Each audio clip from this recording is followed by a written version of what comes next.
Welcome to the walk-in, and if you could give us a subscribe and a like and a share and all those good things, that would help us out very much. We're a new channel, and today we're going to bring you some news about the US.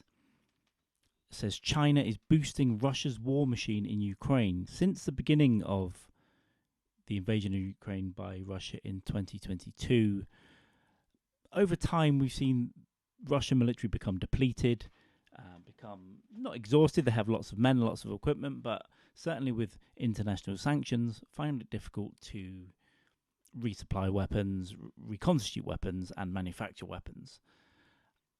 The US has recently declassified some intelligence and briefed a small number of journalists in Washington to state that China are backing Russia's war effort in Ukraine by helping Moscow in its biggest military build-up since the Soviet era, providing drone and missile technology, satellite imagery, and machine tools.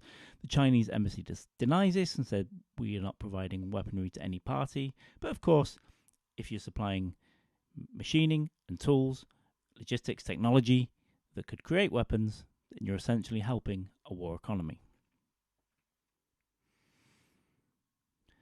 One official in the US said Chinese materials are filling critical gaps in Russia's defense production cycle and helping Moscow undertake its most ambitious defense expansion since the Soviet era, and on a faster timeline than we believed possible earlier in the conflict.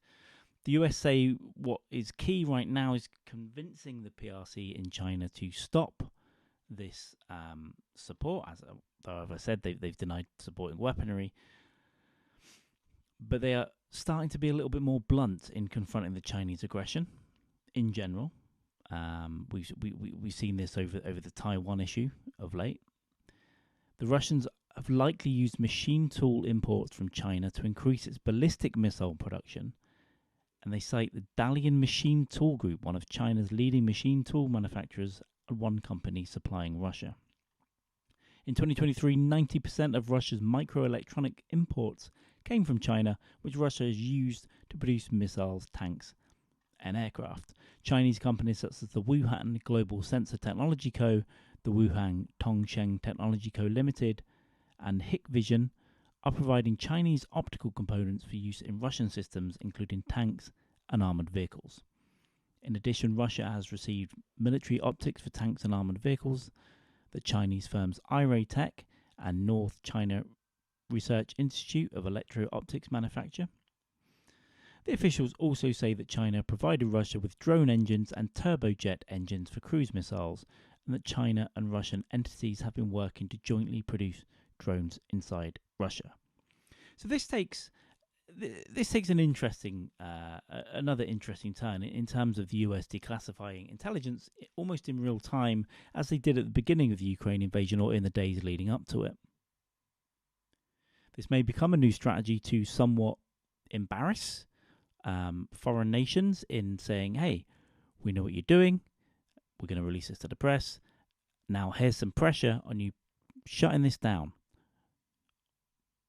However, it is unknown whether China will accept that they are doing this or indeed take the US lead in shutting this down in terms of supply to Russia. Obviously, the international community largely hoped that sanctions on Russia would have a direct impact on their military, and if China's plugging the gap, at least in this kind of more covert way, that can obviously counter that, and with a reduction in funding, particularly from the US to Ukraine right now on the supply of weapons, this could have a drastic impact on the front lines. That's all for this episode of The Walk-In. We will do some longer episodes for sure, but you'll see many short updates on current affairs, as you do with this one. We're going to go over some intelligence services and military operations that have gone on in history.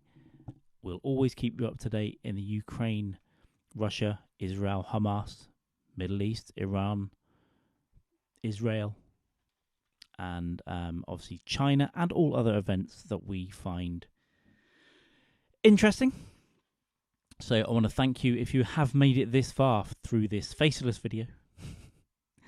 And please, give us a subscribe and a like if you could. We're a new channel. We're just starting out and need all the support we can get in our early days.